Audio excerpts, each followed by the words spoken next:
A suspension of mercy. 1. The land around Sidney and Alicia Bartleby's two-storey cottage was flat, like most Suffolk country. A road, two-laned and paved, went by the house at a distance of 20 yards. To one side of the front walk, which was of slightly askew flagstones, 5 young elms gave some privacy, and on the other side, a tall, bushy hedge provided a better screen for 30 feet. For this reason, Sidney had never trimmed it. The front lawn was as untended as the hedge. The grass grew in tufts, mostly, and where it didn't, fairy rings had eaten circles exposing green-brown earth. The Bartlebys took better care of the ground behind the house, and they had, besides a vegetable and flower garden, an ornamental pond some 5 feet across that Sidney had made with a cemented pile of interesting stones in its centre. But they had never succeeded in keeping goldfish alive in it, and 2 frogs they had put there had decided to go somewhere else. The road led to Ipswich and London in one direction, and toward Framlingham in the other. Behind the house their property trickled off, vaguely, bounded by nothing visible, and beyond lay a field belonging to a farmer whose house was out of sight. The Bartlebys were supposed to live in Ronsey Knoll, but Ronsey Knoll proper was 2 miles away toward Framlingham. They had had their house a year and a half, almost as long as they had been married, and it was mostly a wedding present from Alicia's parents, though she and Sidney had contributed £1,000 toward its £3,500 price. It was a lonely neighbourhood from the point of view of people and neighbours, but Sidney and Alicia had their own pursuits, writing and painting.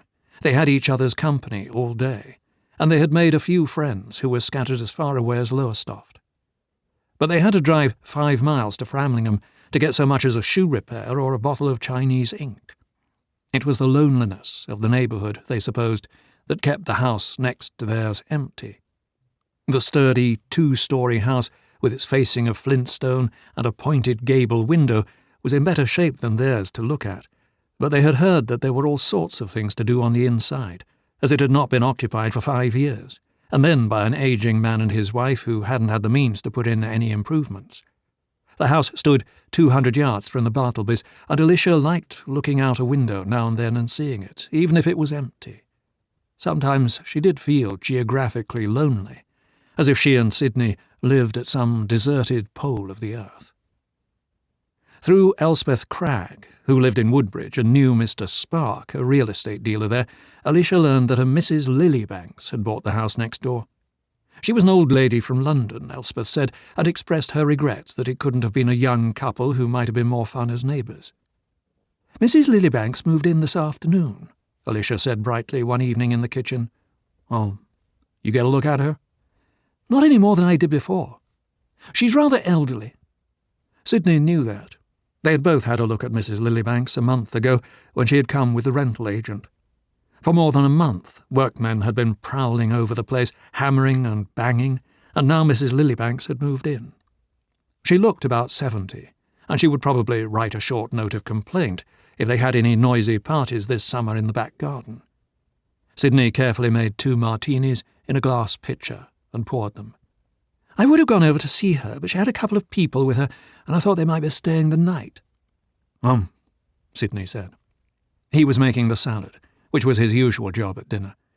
He braced the metal cabinet with his hand automatically before jerking open the sticky door to get the mustard. Then, forgetting, he raised straight up and hit his head on a slanting rafter. "God's teeth!" "Oh, darling," said Alicia absently, checking her steak and kidney pie in the oven of the baby belling. She wore pale blue narrow slacks, made like blue jeans but with a V-slit in the cuffs. Her shirt was of blue denim, the real McCoy, sent by an American friend. She wore her streaky blonde hair carelessly, and it hung almost to her shoulders. Her face was slender, well-bred and pretty, her eyes wide-set and blue-grey. A smudge of darker blue paint streaked half across her left thigh, still there after many washings. Alicia painted in an upstairs back room of the house. "Tomorrow, though, I probably will," Alicia said, still going on about Mrs. Lilybanks. Sidney's mind was miles away, back on his afternoon with Alex in London. He resented the third intrusion of Mrs. Lilybanks. Why didn't Alicia ask him about his afternoon, about his work, the way any wife would have done. Sometimes she deliberately hung on to subjects that she knew bored him. Therefore Sidney didn't answer now.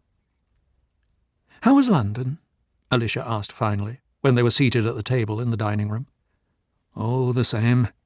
Still there," Sidney said with a forced smile. "Alex is just the same too, meaning no new ideas."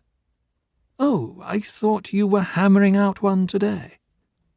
Sidney sighed, vaguely irritated, yet it was the only subject he wanted to talk about. "We were going to. I had an idea. It just didn't get off the ground." He shrugged. The third serial that he and Alex had doped out, mostly he had doped out, Alex simply wrote it in television form, had been rejected last week by the third and last possible purchaser in London. 3 or 4 weeks of sweat, at least 4 sessions in London with Alex, a complete, detailed synopsis and instalment 1 of 1 hour written, neatly bound and dispatched to 1, 2, 3 possible buyers. All that down the drain now, and add today also. 17 shillings for the day excursion fare from Ipswich to London. Add 8 hours' time and a certain amount of physical energy. Add the frustration of watching Alex's big dark face grow cloudy with thought and dense silence, followed by, no, that won't do. And the result was a day that would make a man tear his hair out, throw his typewriter in the nearest creek, then jump in himself. How was Hitty?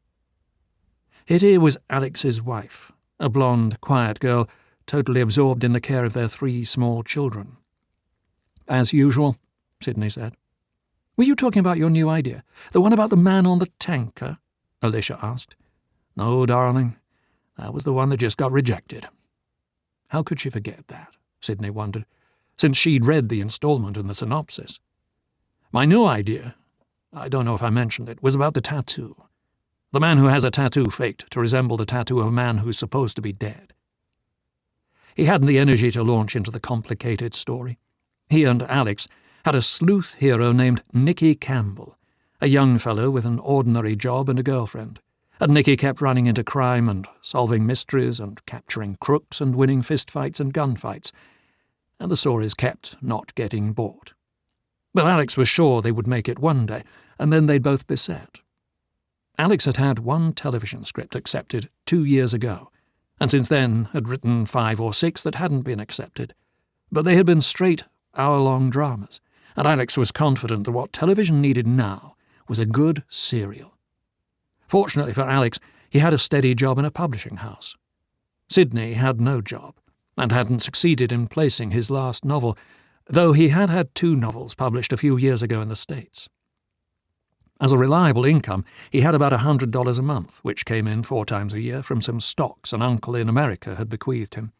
On this, and on Alicia's more substantial £50 a month, they lived, buying oil paint and canvas, typewriter paper and ribbons and carbon paper, the tools of their trades that returned them so little. Alicia's income to date from painting was £5, though she didn't take painting so seriously as a money-making activity as Sidney did his writing. They bought nothing in the way of luxury items but liquor and cigarettes, though since these items were so costly in England, buying them at all seemed luxury to the point of madness. Cigarettes being like rolled-up 10-bob notes going up in smoke, and liquor molten gold. They had not bought a new gramophone record in months. Their television set was rented from a Framlingham shop. Most English rented their sets, since new models appeared rapidly, and a set that one bought was soon out of date. Sidney reasoned that he needed a television set for his work with Alex. "Are you going to keep on trying with Alex?" Alicia asked, her last bite poised on her fork. "What else? I hate to waste days in London like this one, but if it breaks for us, it breaks." A sudden anger swept over him, a hatred of Alicia and the house, and he wanted to drop the subject, wished that he could erase every word and thought of today, of Alex, of their damned plots. He lit a cigarette, just as Alicia passed him the salad, and mechanically he helped himself to a little. Tomorrow would find him tackling his synopsis anew, trying to incorporate or improve on the flimsy ideas Alex had come up with today. After all, he was supposed to think up the stories. He was the mainspring. "Darling, the garbage tonight, don't forget." Alicia said with such gentleness Sidney might have laughed if he had been in a better mood, if there had been other people present. Alicia probably meant him to laugh, or smile, but he only nodded absently and seriously, and then his mind focused on garbage, as if it were a vital and very large problem. The dustmen came only once a fortnight, so it was a serious matter if they forgot to put all the garbage out at the edge of the road. Their one dustbin of inadequate size was always at the edge of the road, and into this went tins and bottles only. Papers they burned, and vegetable and fruit parings they threw on their compost heap, but since orange juice and tomatoes and lots of other things came in cans and bottles, this department was always bulging at the end of 2 weeks, and a couple of cartons stood full in the tool house for days before the dustman arrived. Usually it was raining on the eve of garbage day, so Sidney had to carry the cartons out across muddy ground, drop them by the dustbin, and hope they would not dissolve by morning. "It's annoying that one has to feel ashamed of having garbage in the English countryside," Sidney said. "What's so abnormal about having garbage, I'd like to know? Do they think people don't eat?" Alicia calmly girded herself for the defence of her country. "It's not shameful to have garbage. Who said it was shameful?" "Perhaps it isn't, but they make it so," Sidney replied just as calmly. "By taking so long between collections, they focus people's attention on it, rub it in their faces practically. Just like the drinking hours. You find a pub door locked in your face so you want to drink more than ever, and drink 2 or 3 the next chance you get." Alicia defended the pub hours on the grounds that it cut down drinking, and the infrequent garbage disposal on the grounds that more frequent disposal would up the rates, and so this discussion, which they had had before, went on for about 2 minutes more, and left them both in a rather irritated mood, as neither had convinced the other of his point. Alicia was less irritated, and in fact her irritation was mostly a pretence. It was her country. She liked it, and often it crossed her mind to say that if Sidney didn't like it, he might leave. But she had never said this. She loved teasing Sidney, even on the delicate subject of his writing, because the answer to his problem seemed so simple to her. Sidney should relax, be more natural, more happy, and write what he pleased. Then it would be good, and it would sell. She had said this to him many times, and he came back at her with some complex and masculine answer, upholding the virtue of hard thinking and of aiming at markets. "But we decided to live in the country just so we could relax," she had said to him a few times, but this was like oil on the fire, and Sidney would really flare up then, asking her if she thought living in the country with 1,000,000 bucolic chores was more conducive to relaxing than a flat in London, however small. Well, rents in London were high and getting higher, and if she pinned Sidney down, he didn't want to live in London really, because he preferred a country landscape and preferred to wear chinos and shirts without a tie, and old plimsolls, and he actually liked mending a fence occasionally and pottering around in the garden. What Sidney needed, of course, was either to sell a serial with Alex or sell his novel The Planners, that he was still tinkering with. Alicia thought he had tinkered with it enough, and that he ought to show it to every publisher in London, if necessary. He had shown it to 6 here, including Verge Press, where Alex worked, and to 3 in the United States, and they had all turned it down. But there were a lot more publishers, and Alicia had heard of books that had had 30 or more rejections before they were finally accepted. As she washed the dishes, she looked out now and then at Sidney, prowling about in his plimsolls that he had put on as soon as he got home. He had carried the garbage cartons out, and now he was looking at the garden in the dusk, bending now and then to remove a weed. The lettuce had just come up, but nothing else so far. Sidney kept glancing at the solitary light in the back upstairs corner of Mrs. Lilybank's house. An early retirer, he supposed, or very economical with the electricity. Probably both. It was strange to have another person living so close to them, able to look out now, for instance, and see him, vaguely at least, walking around in the backyard. Sidney didn't like it. Then he realized he was not glancing at the lighted window to see Mrs. Lilybanks, about whom he was not at all curious, but to see if she were looking at him. But he saw absolutely nothing at the window except 2 vertical yellowish curtains, almost closed on whatever was going on behind them. 2. At that moment, 9:17 p.m., Mrs. Lillybanks was not thinking about going to bed, in spite of the strenuous day she had had. She was arranging her night table in the most convenient position beside her bed and debating whether to hang her painting of Cannes, done nearly 50 years ago on her honeymoon, over the fireplace, or a still life of apples and a wine bottle that her friend Elsie Howell, who had died 12 years ago, had painted especially for Mrs. Lillybanks' London flat to which she had moved when her husband Clive Lillybanks had died. Mrs. Lillybanks moved slowly, putting her sewing basket into a top drawer, straightening her silver-backed comb and brush on the top of the chest of drawers, aware that she was so tired she was no longer being very efficient. But she felt particularly happy and content, and wanted to stay up a little longer to enjoy it. It was strange, she thought, to be fixing up a house. Mrs. Lillybanks had fixed up at least 20 houses in her long life because her husband's work had caused them to travel quite a bit. A house that would definitely be the last house she would ever bring into order, because in all probability she was not going to live 2 more years. Mrs. Lillybanks had a bad heart, and had already had 2 strokes. The third would kill her, her doctor told her quite frankly. Mrs. Lillybanks appreciated frankness, even in such matters. She had enjoyed life, quite a long life, and she was ready for the end when it came. Mrs. Lillybanks turned down her bed, which Mrs. Hawkins had made up for her that afternoon, went into the bathroom and took her 2 pills, a ritual before retiring. Then she went downstairs, holding firmly to the banister as she descended.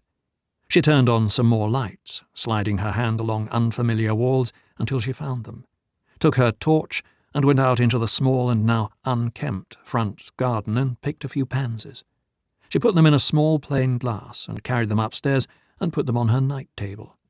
Then she brushed her teeth, which were still her own teeth, complete in front, though 6 molars had been drawn. She had had her bath earlier in the day at her Ipswich hotel. But she did not get to sleep immediately.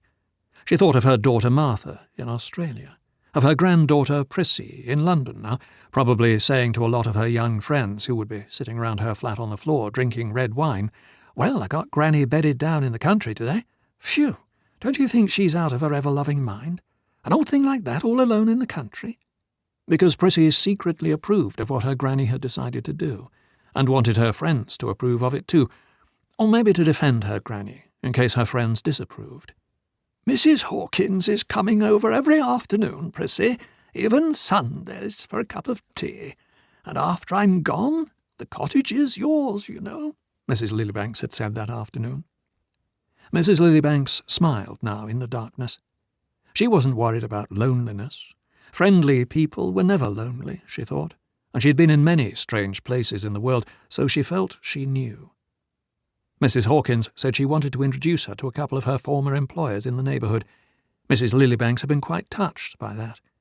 The couple next door was young, Mr. Spark had told her, and hadn't been here very long. Mrs. Lillybanks thought that in a few days she'd ask them over for tea. She'd have to go to Framlingham this week to buy odds and ends, like pot holders and curtain rods.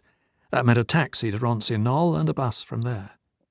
Franigan, they had called Framlingham in the old days in Suffolk, and perhaps the farm people still did. Mrs. Lillybanks had had her tea break and a short rest on the living-room sofa and was up again putting away things in the kitchen when Alicia Bartleby came over the next morning at 11. Alicia was carrying a plate that held a quarter of an orange iced cake under a paper napkin. After she had introduced herself, Alicia said, "I wish I could say I made the cake, but I didn't. But it's from a nice place in Ipswich." Mrs. Lillybanks asked her to sit down and said she couldn't be more pleased to meet her new neighbour so soon because she had been wondering when she would. Alicia didn't want to sit down. "I'd love to see you round the house, if you don't mind my seeing it before you've settled in. I've never been here before." "No? Why, of course I don't mind." Mrs. Lillybanks moved toward the stairs. "I'd have thought you looked at this house when you bought yours." Alicia's face spread in a wide smile. "They told us there was more to do here, plumbing and things, so we thought we'd take a house that wasn't so much outlay. My husband and I have to watch our pennies, turn them." The house had 3 rooms downstairs and 3 up, plus a new bathroom. The furniture was Mrs. Lillybanks from her London flat, she said, and from the look of it, plus its abundance, Alicia drew the conclusion that Mrs. Lillybanks was quite well off. "You're going to be here by yourself?" Alicia asked. "Oh, yes. I don't mind being alone. In fact, I like it," Mrs. Lillybanks said cheerfully. "It's been 15 years since I last had a house in the country, in Surrey, with my husband, so I thought I'd like the taste of it again." "Have you got a car?" Alicia hadn't seen one around. "No, but I think I'll manage with buses. Then there are the mobile butcher and greengrocer, I hear." They were standing in Mrs. Lillybanks' bedroom. The morning sunlight showed the crepe-like wrinkles below Mrs. Lillybanks' blue eyes very plainly, and the wrinkles somehow fascinated Alicia. How was it possible to be so old one's skin got like that, and still to have such bright, young-looking eyes? Mrs. Lillybanks' hands were smallish, but very active and flexible, not gnarled like some old people's hands. Her nails had a pale pink polish, and on her left hand were the engagement ring and wedding ring one saw on most women's hands, and on the other an emerald ring set in silver. Mrs. Lillybanks was appraising Alicia at the same time, though without appearing to stare at her. She liked what she saw. A very natural-looking young woman of around 25, she thought, with frankly curious eyes like a child, or a painter, perhaps. And Mrs. Lillybanks had noticed also the streak of blue paint on the paler blue slacks. Alicia pivoted on restless feet and faced the painting over the mantel. "That's an interesting landscape. Where is that?" "Cannes," said Mrs. Lillybanks. "I hung it just 10 minutes ago. It's one of my early efforts." "Oh, you paint!" Alicia's eyes widened with interest. "So do I. Some. Nothing as organized as that. Mine are sort of a mess." "Mine are getting worse," Mrs. Lillybanks said firmly, and with a twinkle. "But I brought my kit, and I hope the new scene here will inspire me. Can't I get you a cup of tea?" They went downstairs again, but Alicia did not care for tea. "If you ever need a lift, need a car for anywhere, please don't hesitate to ring us," Alicia said. "It's 466. I'm there all the time, practically, and my husband's there most of the time." "That's very kind of you. Is your husband a painter too?" "No, he's a writer. Fiction. He's working on a novel. But lately he goes into London about once a week to have a conference with another writer. Not a writer, but a friend who does some writing. They're trying to sell a serial to television. Not having any luck yet."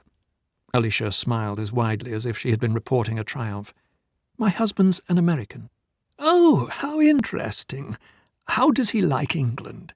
Alicia laughed. "I suppose he likes most things. He's been here 2 years. Not quite. His name is Sidney. Sidney Smith Bartleby. Isn't that funny? His father was crazy about Sidney Smith for some reason. I tell Sid it's the only English thing about him, that name." "What kind of fiction does he write?" "Oh, not things with plots. At least not just now. His first 2 novels had more of a plot, but the thing he's working on now hasn't. It's called The Planners, and is about a group of people who decide to plan the experiences they want in life and live accordingly. It sounds as if it'd have a plot, but it hasn't." Alicia smiled. "He can't sell it yet either, though it's been finished for a year.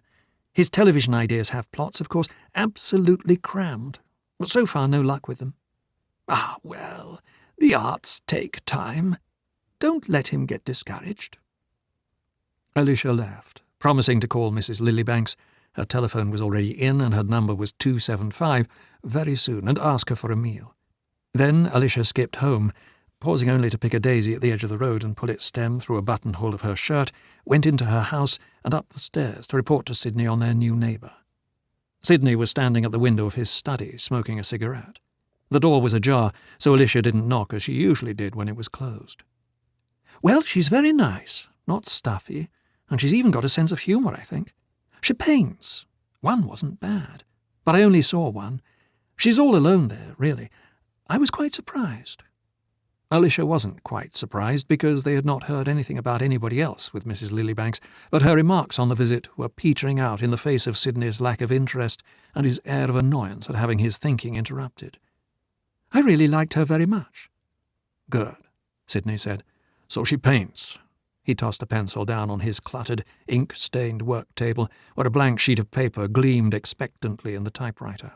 "Mm-mm. Just an old lady's pastime, I suppose. Looks as if she's got plenty of money." Alicia went to Framlingham that afternoon to shop and did not get back until 5 because she ran into Elspeth Cragg in Carley and Webb, the grocery store where the Bartlebys often had a formidable bill that the store was very nice about, and they sat talking in a coffee shop for more than an hour. Elspeth was an Australian married to an Englishman, and she was expecting a child in 3 months. The sight of her growing body reawakened in Alicia her own vague yearning for a baby, but economics were against it at the moment, and, more important, she wasn't sure how good a father Sid would be. Wasn't even sure their marriage would last forever. Alicia wanted a child, but now and then an awful thought crossed her mind.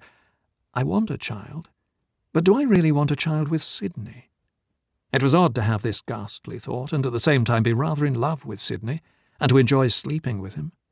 And being in love, of course, meant his faults didn't really bother her, or shouldn't. It was a muddled state, indeed, which was why she didn't often ponder it. Time would effect changes. Time always did. So she waited for that to happen, for better or for worse. Sidney came downstairs as Alicia was finishing putting away the groceries. I'm going to pop that stuff off to Alex in tomorrow morning's post and ask him to come up Saturday, if it's all right with you. That means both of them, of course, and staying overnight, but I'm damned if I'm going to do this Ipswich-London shuttle again on the same story. Of course, it's all right with me, Sid. Alicia's mind was going over the bedsheet situation, the fact that Friday would have to be spent cleaning. Hitty was not neat, but the Polk Faraday's house was always cleaner than theirs. And what big meat dish could she serve, because Alex and Hitty were hearty eaters? If we don't wind the thing up this weekend, then the hell with it, and I'll start doping out another idea, I suppose. He flung the yellow pencil down on the drain board as if it were his desk, as if he were through with pencils forever. Alicia was used to the gesture, an outward turn of the wrist, the couple of bounces the pencil made, the pencil's stillness. She never remembered seeing him pick a pencil up, yet he always seemed to have one to throw down. Of course, darling, I'd rather like seeing them, Alicia said, with a sudden smile. 3. Alicia took the opportunity to invite Mrs. Lillibanks for dinner on Saturday evening. If she was cooking so much, one more was no trouble, and she felt Mrs. Lillibanks might enjoy meeting some people after nearly a week's solitude. The Polk Faradays arrived Saturday at 3 o'clock, an hour later than they had anticipated, but they had had lunch on the road, and they had had difficulties leaving their children in the charge of their half-time daily, Lucy. "No telephone in her house," Alex said, "so we had to get a series of people to deliver a message. Then Lucy had to pack and trundle over." "She didn't come Friday," Hitty explained further. "Somebody's sick in her family or something." Hitty was a round-faced girl with straight blonde hair which she wore with bangs. The bangs made her look like a blonde Chinese.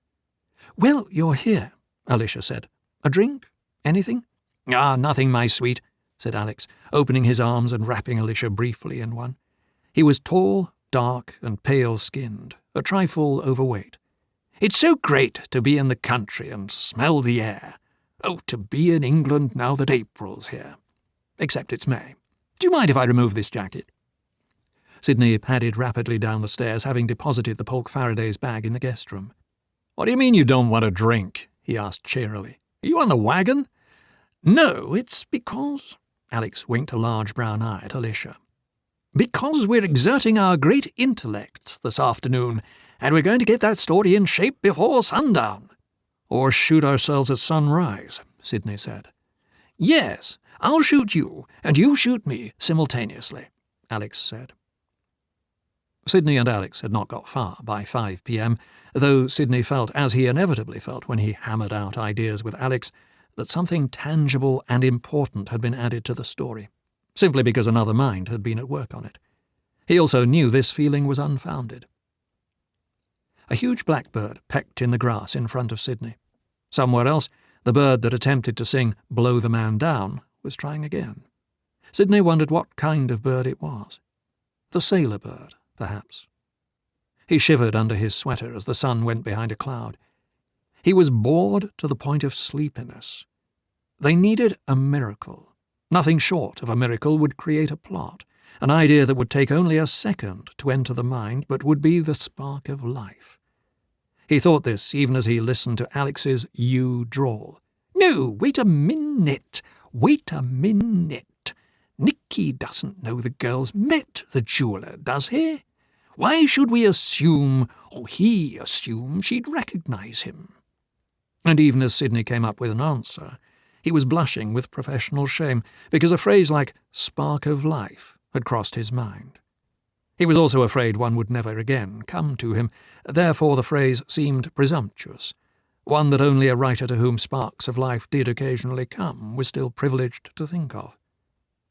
He was sick of Nicky Campbell, and wondered how Alex could show such enthusiasm for still another try. Well, Alex had a job, and he wasn't at this kind of thing half his time, only a tenth of his time. And Alex also was dying to make some extra money. He didn't get any from his wealthy family, because for some reason Sidney had forgotten, they disapproved of his marriage, and they disapproved of Alex's trying to be a writer. The family did something in Cornwall, which they had wanted Alex to devote his life to. At the same time, they goaded Alex to earn more money if he was going to produce a big family. Alex had told Sidney about them, laughing, yet obviously affected by what they said. Sidney continued his quiet exchanges with Alex while he daydreamed in the sun, until he was neither with his daydream nor with Alex, but somewhere in between, which was a place or a state of emptiness and nothingness. He thought of his father, whom he hardly remembered, because he had died when Sidney was 9, and Sidney shook his head quickly, like a shudder. Sidney's mother had separated from his father when Sidney was 6. He had seen his father only on 5 or 6 occasions after that, but his father had tried to be a playwright, plus being a full-time theatre manager in various theatres in Chicago. He had never made any money as a manager, and he had written only one play, The Snowman, that had ever got printed, and his father had printed that at his own expense. Often it occurred to Sidney that he was cursed with his father's mediocrity, doomed to failure, cursed, too, with his drive to write something that the world would love and respect, and that would ensure his name's being remembered for 100 years at least, and hopefully for longer. These were sterile and frightening moments when Sidney thought these things.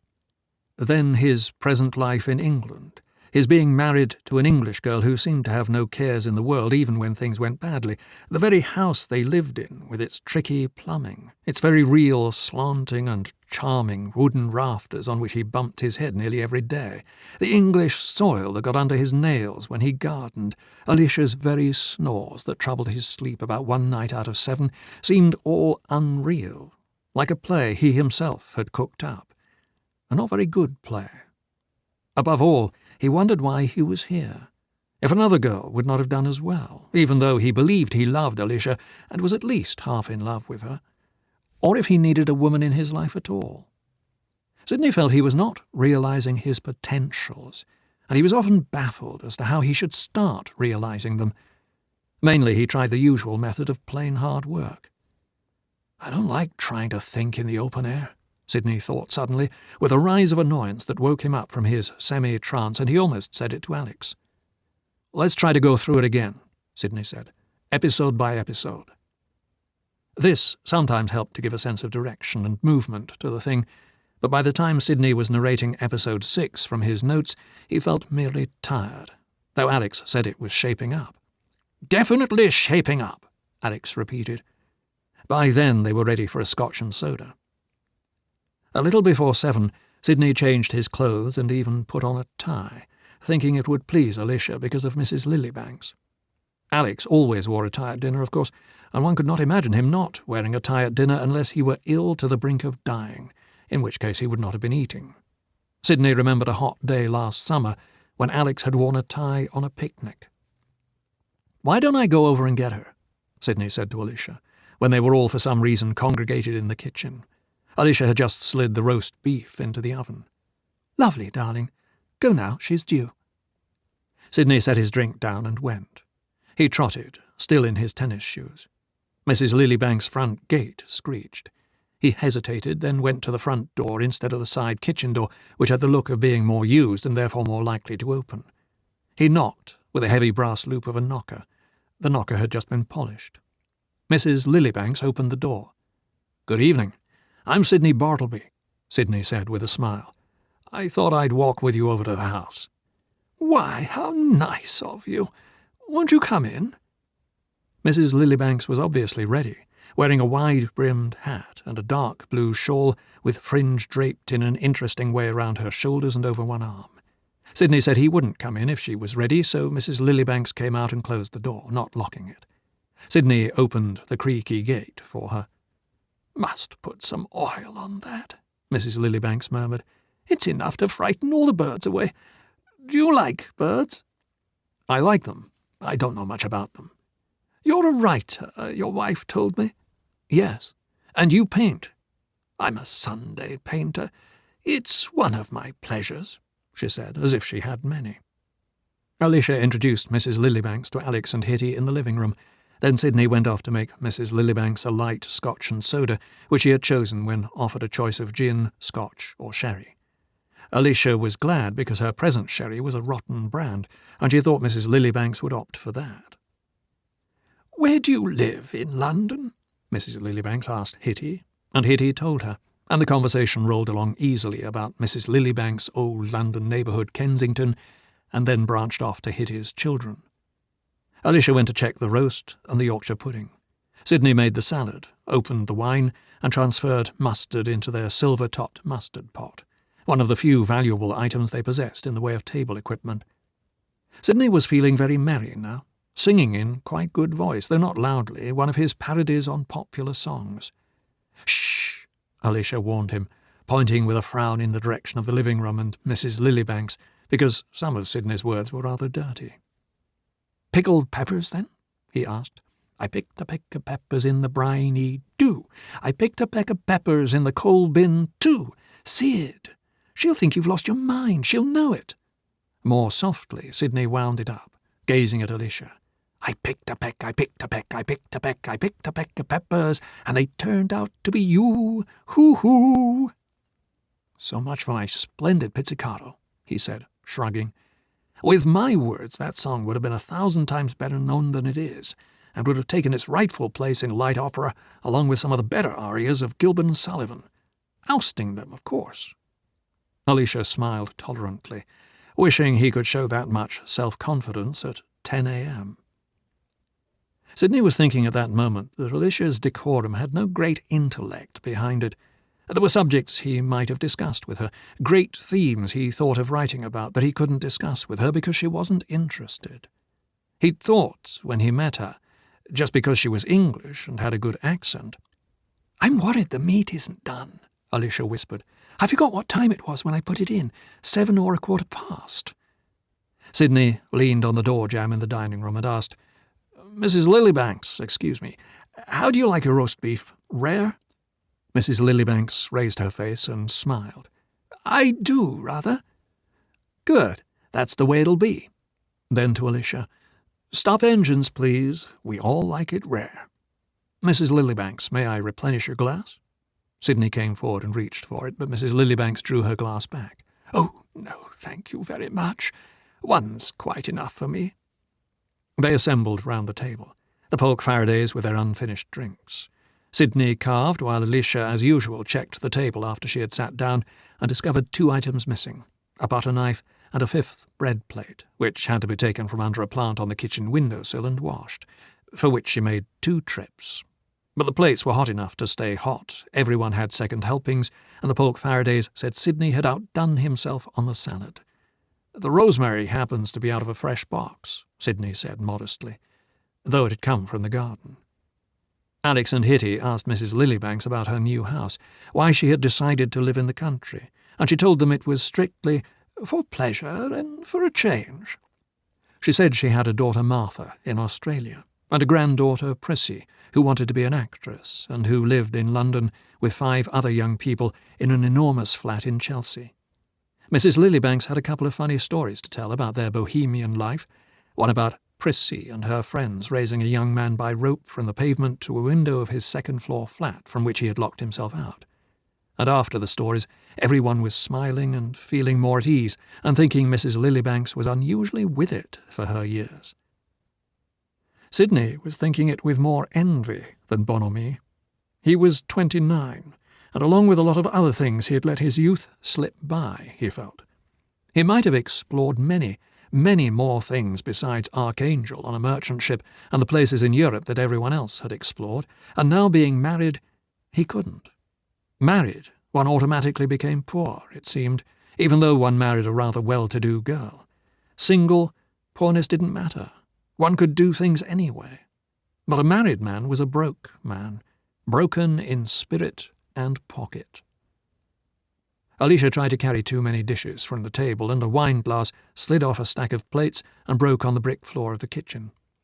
Sidney whirled around in sudden anger from the coffee pot he was filling on the stove and glared at her. "Christ! Is that the 6th or the 10th?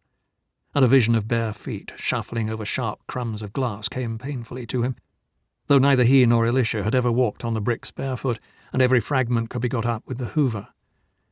Alicia was stifling a small giggle, the kind of giggle that came whenever she had a minor accident or did something wrong. "Sorry I scared you, darling. They're 2 for 1 and 6 at the ironmonger's in Fram. Hardly heirlooms."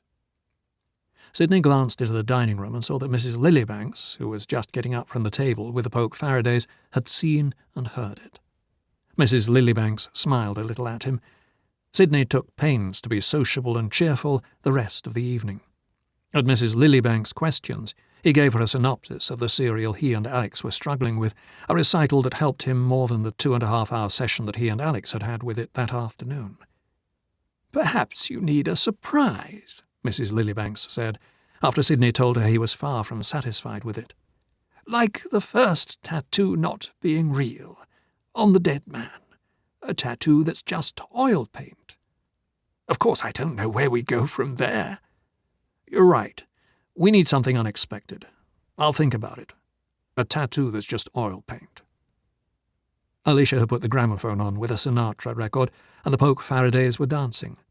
"I hope you don't mind this much noise, Mrs. Lillybanks," Alicia said, bending over her with concern.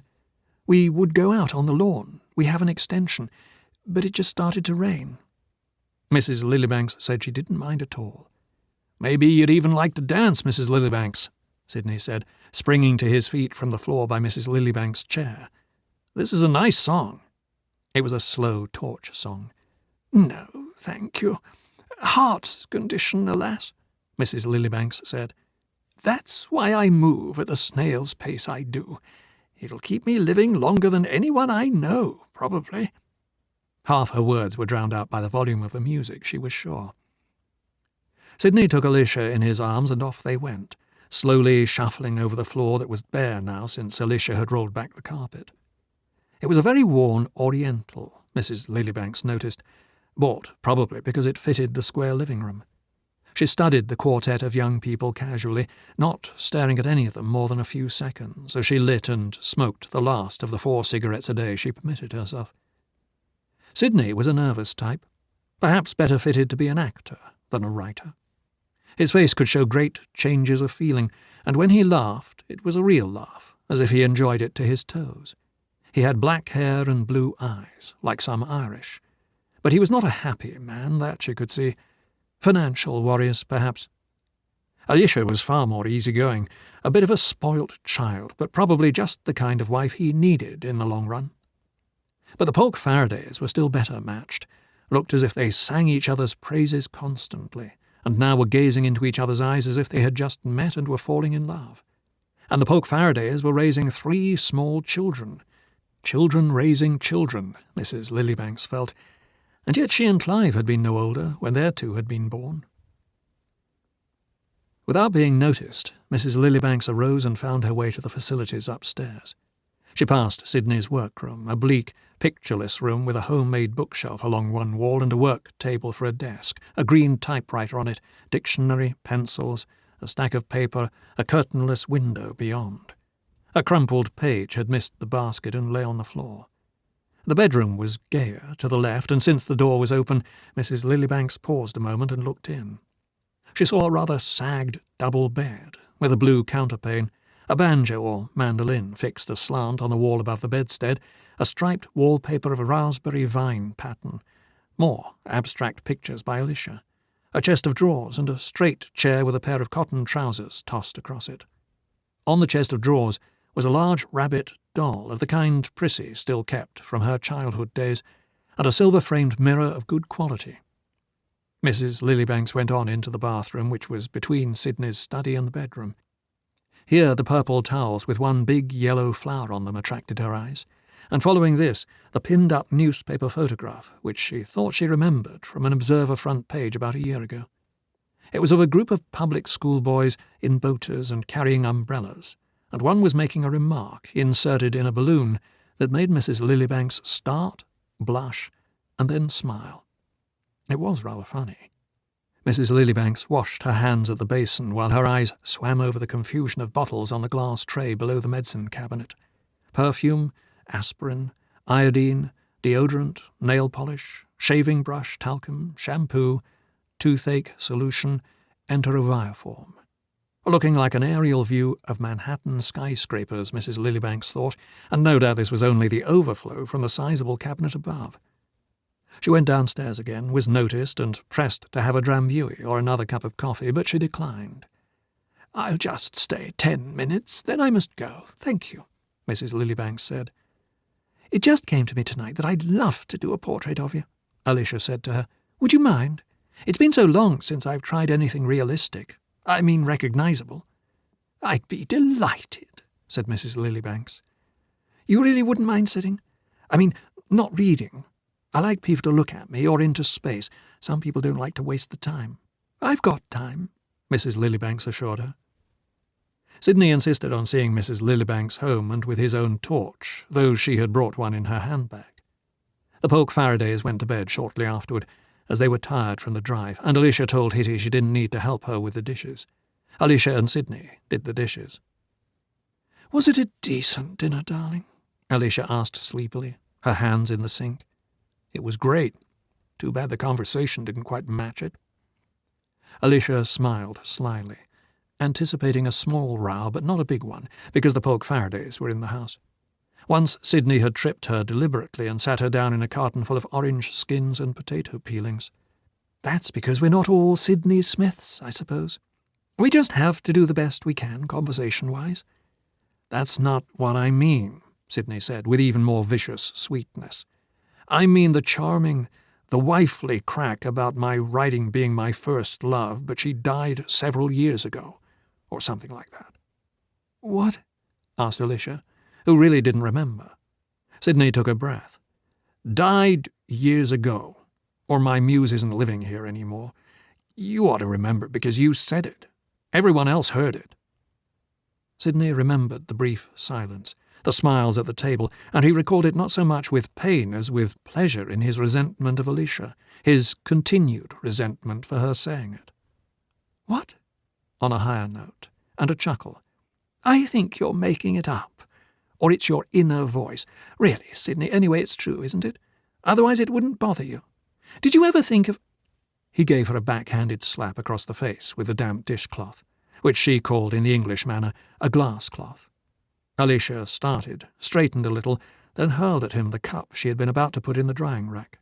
The cup missed him, but smashed against the refrigerator. "Number 2 today," Sidney said, bending to pick up the pieces.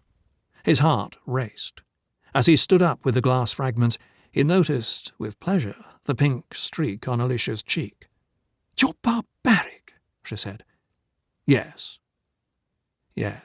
and one day he'd go just a little too far and kill her. He had thought of it many times. One evening, when they were here alone, he'd strike her in anger once, and instead of stopping, he'd just keep on until she was dead. Then, as he looked again at Alicia, she smiled at him and turned again to the sink.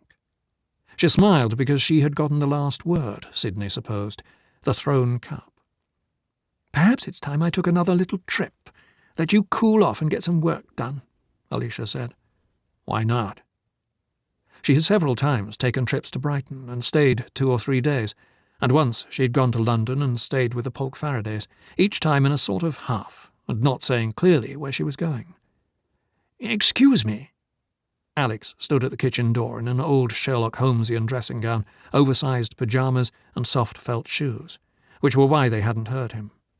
"Could you spare a glass of milk? One of Hitty's bedtime habits." "Oh, certainly, Alex.